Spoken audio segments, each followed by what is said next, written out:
So I picked page 121 for my most important page, which is Chris's relations with his parents and learned about the episode in all its painful detail.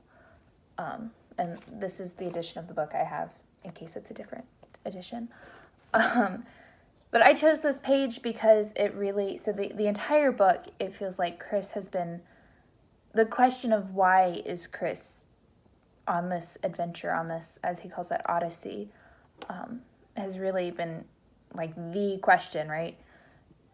And especially as I've been reading, I've been asking, like, why is he doing this? This seems kind of stupid, if I'm completely honest. And so I think it's especially built in the chapters in which Krakauer describes other people who have gone on, like, adventures or wilderness odysseys, I guess is what we could call them. And I think he kind of states that, or kind of builds the argument that all of these people were one of two things, mentally ill, or they were running from something. And sometimes it was both. But clearly, Krakauer states at the end of those chapters, or at the end of one of those chapters, Chris is not mentally ill. So then that leaves the alternative that Krakauer presents. He's running from something. And I think page 121 is really when you find out what he's running from. So I picked the paragraph specifically because Chris's bad relationship with his parents has been evident from the get-go.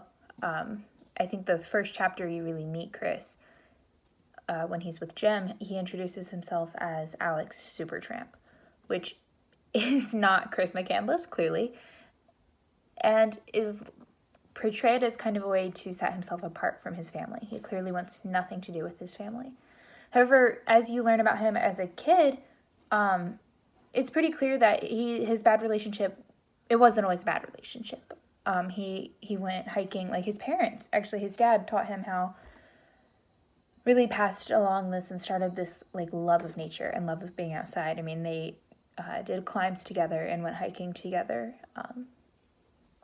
and appeared to have loved it. And so you really start, and this is not to say, like, Chris has always been a very independent, driven person, and also a very stubborn person. That's very evident. But his specifically relationship with his parents was not always bad.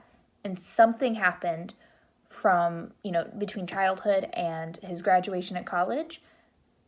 And this paragraph actually starts getting into that. So I chose the sentence, I think, because it actually, it specifically starts to get into the reason. The actual reason, not the building up to the reason, but the actual reason. And that is that his parents kept a secret from him. And it's a big secret, and it's clearly about his father's, how their relationship started, but also how his father's last relationship ended. So I chose the word father because I think everything about Chris kind of comes down to his relationship with his father. He's mad at his father.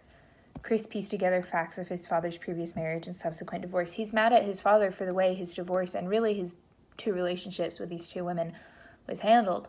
And it's revealed later that, he had, his father had another child with his first wife after Chris was born.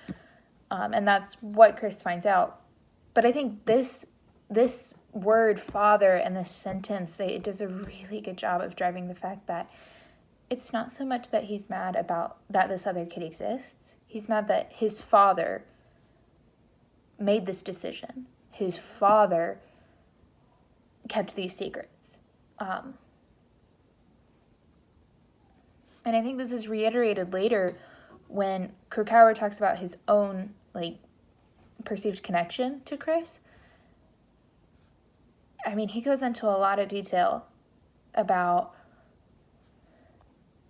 his relationship with his father and how it was very rocky and how they couldn't really reconcile until his father was already hugely, hugely mentally ill, to the point where he needed hospitalization. And I think, at least in Krakauer's mind, it all comes down, and therefore the way the book is written, it all comes down to Chris and Chris's father.